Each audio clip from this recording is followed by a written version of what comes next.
Deixa eu convidar aqui para o programa o ministro-chefe da Casa Civil, o ministro Onyx Lorenzoni. Bom dia, ministro.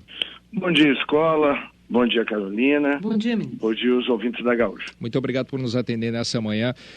Se diz que muito da vitória de Davi Alcolumbre e a derrota de Renan Calheiros passa por uma articulação que começou a ser feita pelo senhor. Então vamos entender. Como é que o senhor classifica essa eleição da Câmara, do Senado e a vitória do candidato democrata? Bom, primeiro nós, quando fizemos a avaliação, né, das eleições da Câmara e do Senado, o governo tinha uma preocupação de não haver um antagonismo, né?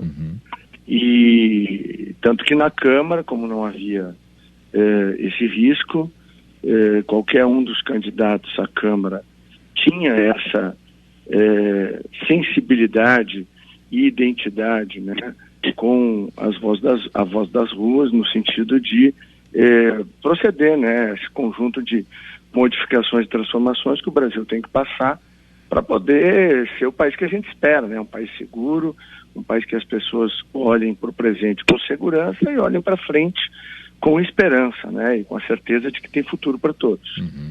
No Senado Federal, o cenário era diferente por conta de que o PMDB, só para lembrar a Carolina, eu estava ouvindo o programa, 24 anos no comando do Senado e da Câmara praticamente conjunto ou com aliados, né?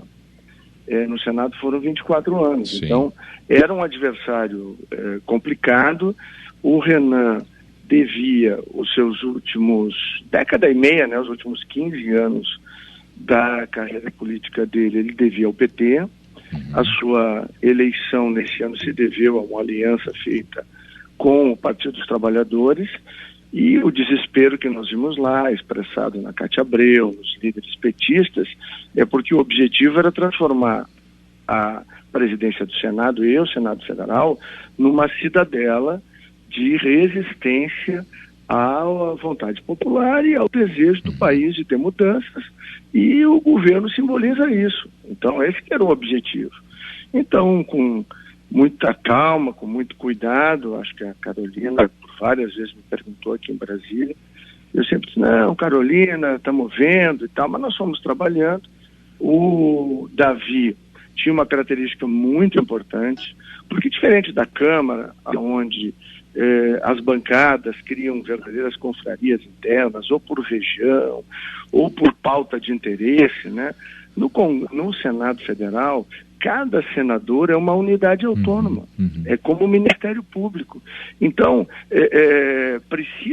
precisávamos ter um candidato, e por isso que eu acreditava ser possível com o Davi Alcolumbre a vitória, que fosse leve, que tivesse relações com todos os grupos, e o Davi é um craque em relações.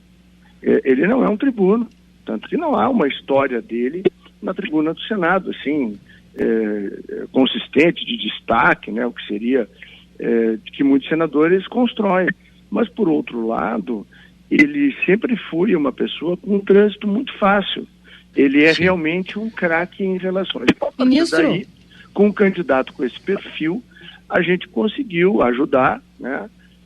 E o governo não trabalhou nesse sentido, por conta de uma relação partidária que tenho com ele há muitos anos. Ele chegou aqui quando eu cheguei, em 2003, muito jovem, ele chegou aqui com um pouco mais de 25 anos. Então, ele era, vamos dizer assim, naquela época, né, vamos dizer assim, ajudado e adotado um pouco no bom sentido político, né, pelo Caiado, por mim, pelo Lupião, pela bancada principalmente da agricultura, né. Então, nós tínhamos uma excelente relação e eu sabia que ele era um trabalhador, ele é um sujeito assim, para vocês e o ouvinte poder entender, ele tiver que trabalhar 20 horas por dia de trabalho, ele foi a 19 estados. Ele pegou o avião, foi a Manaus, Belém, não tenho bem presente, pegou um barco, fez 2 horas de barco para ir falar com mas, ministro, senador. Interrompê-lo rapidamente, mas ficaram sequelas. Foi um processo muito traumático, como o senhor mesmo acompanhou durante todo esse final de semana. E vocês têm um grande desafio pela frente, um desafio muito polêmico, que é a votação da reforma da Previdência. Como é que o governo agora pretende se comportar no Senado para juntar os caquinhos das sequelas que ficaram, dos problemas que ficaram, e para enfrentar uma oposição que talvez se apresente na figura do Renan Calheiros? Ele está bastante enfraquecido politicamente, mas o senhor conhece ele melhor do que eu, tem anos aqui em Brasília e provavelmente vai fechar um grupo de oposição. Qual é a estratégia do governo daqui por diante para se fortalecer dentro do Senado, diante de um presidente que também precisa fazer uma base política importante? Bom, vamos lá.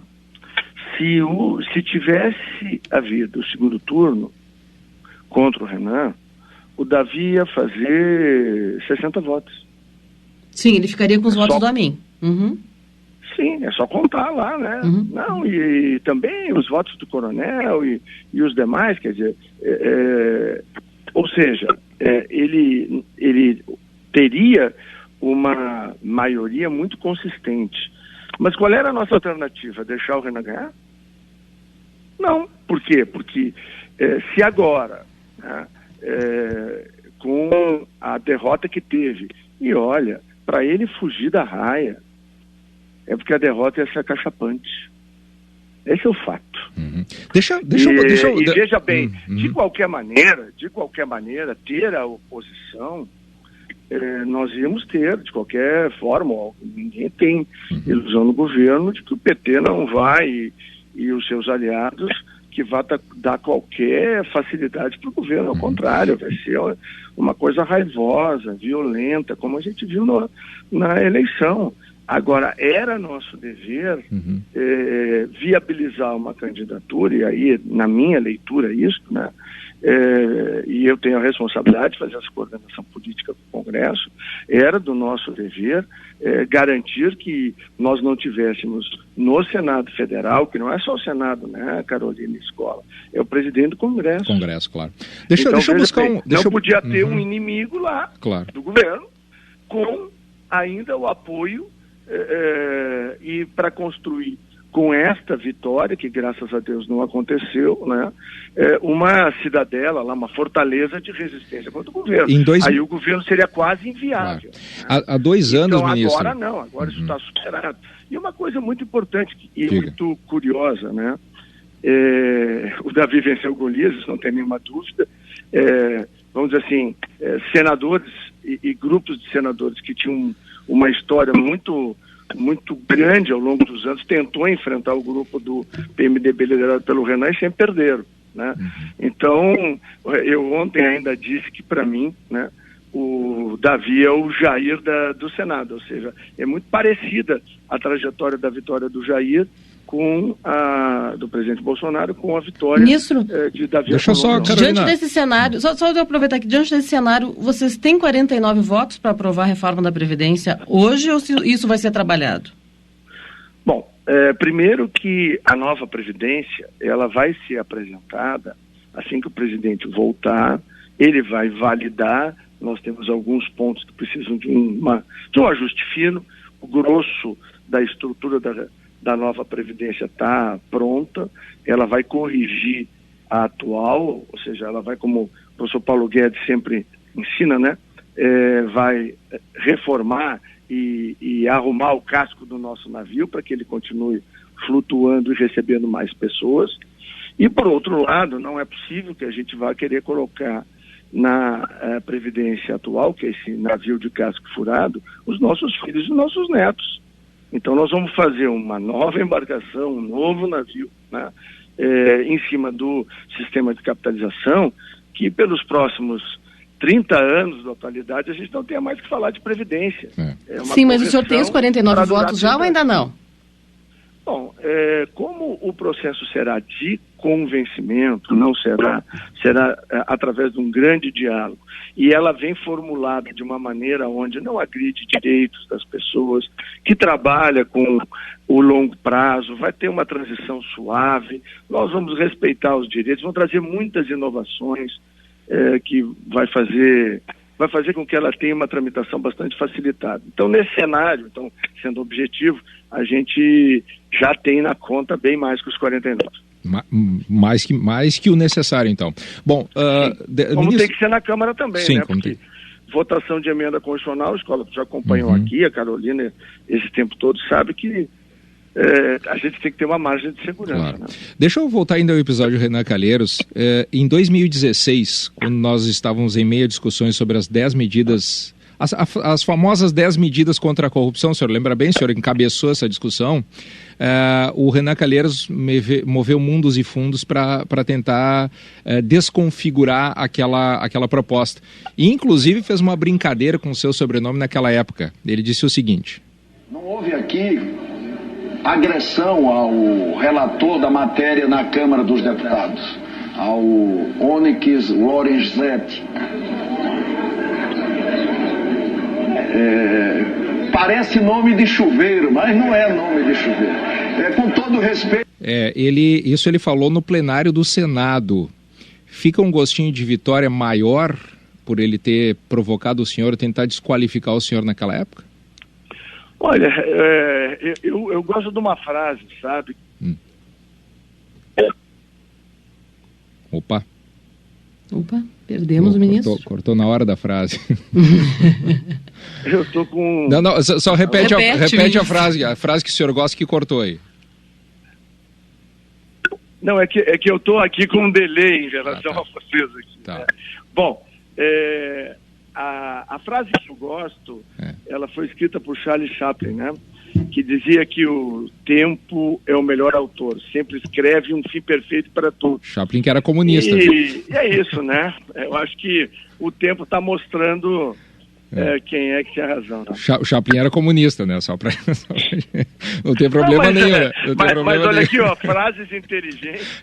Claro. Eu acho que a veia ideológica não muda. Tá, o senhor teme que se fala muito no poder ainda que o Renan Calheiros teria dentro do Congresso. O senhor teme algum tipo de revanche, de retaliação, de ele montar uma trincheira contra o governo? O senhor teme isso?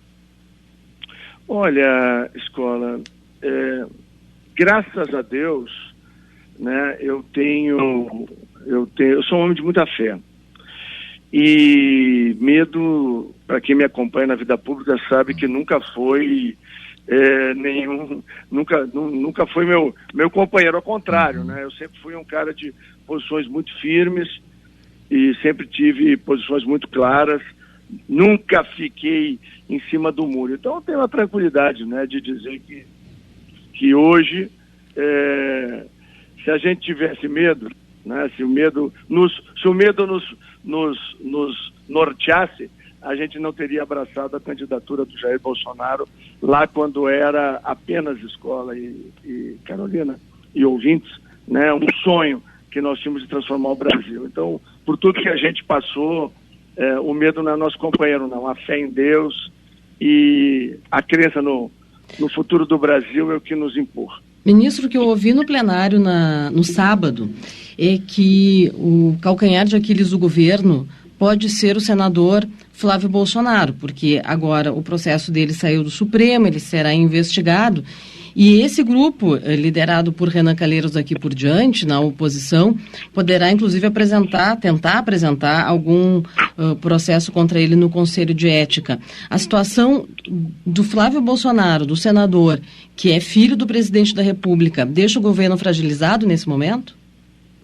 Olha, a questão que envolve o hoje senador, ela ocorreu na Assembleia Legislativa do Rio de Janeiro, está circunscrito lá a investigação, vai haver condições de que tudo seja esclarecido. Tá?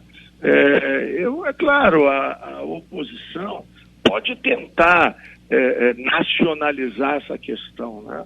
Mas a questão está circunscrita ao Estado do Rio de Janeiro, ao Ministério Público do Rio de Janeiro, e é lá que essa questão vai ser resolvida.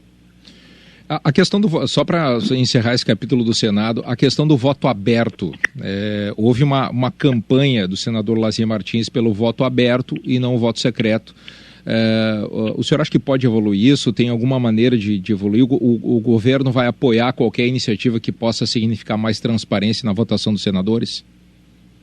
Olha, não há nenhuma dúvida de que nós vamos apoiar. Tá cortando a ligação. Ainda ontem eu conversei... Eu acho que está tapando o bocal do telefone. O senhor está... Oi, ministro. Ele está determinado que uma das primeiras medidas a serem propostas é a alteração do regimento, para dar condições de que esse desejo, né, da população expresso pela maioria, por 50 votos, né, é uma maioria gigantesca, né, para uma casa que tem 81, de ter o voto aberto nas eleições para a presidência do Senado. Não tem nenhuma dúvida que vai ser criada a condição, vai ser colocado para votar, e é claro que o governo Bolsonaro apoia. Tá dando um pequeno corte na sua ligação, acho que talvez o senhor esteja sobre o bocal do telefone, sobre o microfone do telefone aí. Bom, tem uma outra questão aqui, e aí não envolve o Senado, e sim, hoje o ministro Sérgio Moro vai apresentar o seu pacote de medidas, 14 medidas que envolvem alteração legislativa, inclusive, alteração da lei, o pacote anticrime. O senhor pode adiantar alguma coisa para a gente, ministro? Olha, o Dr. Moro apresentou ao presidente e a mim mais ou menos uns 14 dias atrás. E o pacote que ele vai apresentar hoje, ele é muito denso, ele é muito consistente, ele dá melhores condições de se enfrentar o crime organizado, né? A ligação não está favorecendo a gente hoje, Carolina. Opa, ministro. Tentar refazer o contato com o ministro Onyx Lorenzoni. Eu acho esse tema muito importante, é um assunto que é a grande repercussão desse início de semana. E talvez, Carolina, seja o principal pacote de medidas do governo Bolsonaro nesse início de governo. Porque foi uma das principais bandeiras do candidato, do então candidato Jair Bolsonaro, a questão da segurança. Há uma grande expectativa da população com relação a ações práticas e efetivas para garantir a segurança da população. E quando a gente olha esse pacote, que pelo menos o ministro já mostrou aqui, com um conjunto de propostas que trata das facções criminosas, classifica a milícia como facção, como grupo criminoso, a gente vê que o ministro sabe exatamente onde agir para combater o crime organizado. Voltamos com o ministro? Voltamos com o ministro. Vamos lá, ministro. O senhor pode adiantar alguma coisa, ministro? Olha, o pacote do Dr. Moro, ele toca em pontos muito importantes que vão dar condição a que a sociedade possa enfrentar principalmente o crime organizado, né, com ainda mais eficácia, né? Então vai ter áreas onde vai aumentar o mínimo, né, de cumprimento de pena para poder se pensar em progressão de pena, traz uma série de ferramentas para ajudar a investigação e a recuperação, por exemplo, né, de recursos que sejam amealhados pelas quadrilhas, ou seja, que passa a abastecer o próprio Fundo Nacional de Segurança. Então temos aí um conjunto de alterações legislativas que, claro, vai levar aí em torno de um ano, mais ou menos, para serem processadas, né, no Congresso Nacional, mas que vão dar passos muito importantes no combate, principalmente ao crime organizado. Qual o senhor considera seja a medida mais importante aí, a de maior impacto? Olha, são muitas, viu, Escola? E eu gostaria de deixar que o ministro fizesse essa apresentação, né? Até porque é uma matéria muito técnica, né? Eu aprendi um pouco na época das 10 medidas, por conta do trabalho que tive que fazer na relatoria. Tem muitas medidas que estavam lá nas 10 medidas que ele traz de volta, né? Mas com mais objetividade, um pouco mais de simplicidade, e por isso eu acho que o pacote vai ser exitoso, tanto na passagem na Câmara quanto na passagem no Senado. Então, ministro, deixa eu voltar aqui um pouquinho no nosso assunto, por um tema que eu sei que o senhor está acompanhando de cima, que é a reforma da Previdência, mas na Câmara agora, que começa pela Câmara. Hoje, uma entrevista ao jornal Folha de São Paulo, o presidente da Câmara, o deputado Rodrigo Maia, afirmou que sim, será possível votar a reforma da Previdência até julho, mas se o Congresso deixar de lado a agenda de costumes, se a agenda de costumes ficar em segundo plano, que também também são ações acenadas pelo então candidato Jair Bolsonaro. É assim que pensa o governo? A agenda de costumes ficará em segundo plano em prol da reforma da Previdência? Bom, nós temos que lembrar, né, Carolina, eu digo sempre, que o mandato, quer do presidente ou quer dos congressistas, ele é uma maratona. Ele não é uma corrida de 200 metros, né, para fazer uma figura aí que fique fácil para as pessoas entender. Então, ao longo da maratona, nós vamos ter muitos momentos, né? Então, e como dizem na campanha do Rio Grande, tem que fazer as coisas dia 1, tá? Então, primeiro nós vamos fazer, né, aquilo que é absolutamente emergencial, que é o fato de fazer o reequilíbrio fiscal do governo brasileiro. Por que nós não estamos bombando na geração de emprego no Brasil? Porque o Brasil não tem previsibilidade. Esse é o ponto. Quando quer o capital nacional, quer o capital internacional, vem para cá, coloca uma fábrica, compra tecnologia, desenvolve uma ideia, precisa de capital financeiro, capital humano, e precisa, no seu planejamento, de uma previsibilidade para que ocorra o retorno daquele capital investido. Então, hoje, há muita dificuldade de olhar para o futuro do Brasil e ter segurança do que vai acontecer daqui 5 ou daqui 10 anos. E por que isso é assim? Porque o governo está desequilibrado fiscalmente. Então, a regra do jogo é uma hoje, mas se o governo não se reequilibrar, quem garante que não tem um aumento de impostos, não sei, daqui 10 anos, 15 anos? Então, para o investidor de largo prazo, é fundamental a previsibilidade. Nós temos hoje no Brasil um desequilíbrio, um déficit primário de 139 bilhões, que o governo vai fazer um esforço, comandado aí pelo Paulo Guedes, para ver se consegue zerar ainda esse ano. Agora, se junto com isso nós fizermos a nova Previdência e tivermos a condição de mostrar para o investidor nacional e internacional de que o Brasil, além de ser um país seguro juridicamente, porque respeita os contratos, agrega nisto a previsibilidade, bom, aí o Brasil não é 3% não, vai crescer de 4% para cima. Então, Rodrigo Maia tem razão nisso. Olha para cá. Então, Rodrigo Maia tem razão. A pauta econômica... Abrir a mão das coisas que a gente acredita, que o presidente acredita, e dos compromissos que ele fez. É que nós temos tempo de tratar uma coisa de cada vez e para que ao final do governo a gente possa, fazendo o balanço, mostrar para a sociedade que a gente cumpriu com todos os compromissos assumidos ao longo da campanha. Porque essa é a preocupação do presidente Jair Bolsonaro. Tá. Mais alguma coisa aí de Brasília, Carolina? Acho que era isso por hoje, né? Vou aproveitar, vou ter que perguntar para o ministro, o senhor e o Rodrigo Maia deram um grande abraço ali no dia da eleição do Rodrigo Maia, e o senhor sabe o quanto aqui nos bastidores dizem que vocês, desde lá das 10 medidas, estavam num atrito, estavam de mal.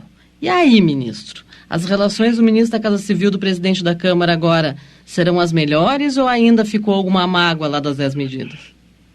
Carolina, eu vou voltar lá para o Chaplin, né? O tempo é melhor autor. Vamos lá. Para um fim perfeito. Velho comunista, né? Chaplin. Mas é uma frase bacana. É uma frase boa. Em muitos momentos da vida da gente, né? Então vamos lá.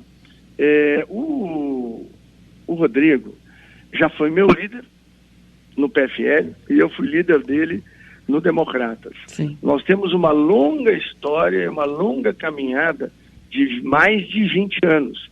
Então, eventuais leituras diferentes não vão abalar uma relação de tantos anos. Então, a gente vai almoçar juntos amanhã, nós vamos conversar, vai tudo dar certo ao final, e eu tenho certeza de que o olhar dele, eu conheço ele já há 20 anos, ele é um cara que olha para o Brasil, tem preocupação com o nosso futuro. Eu tenho certeza que o amor que cada um de nós tem pelo Brasil seguramente vai nos dá condição de construir o melhor para o nosso país. Eu não tenho nenhum problema com isso e acho que vai estar tudo certo no final. Ministro Onyx Lorenzoni, muito obrigado pela sua atenção nesta manhã. Uma boa semana para o senhor. Uma boa semana a todos e muito obrigado aí pela atenção e carinho que vocês tiveram comigo. Muito obrigado.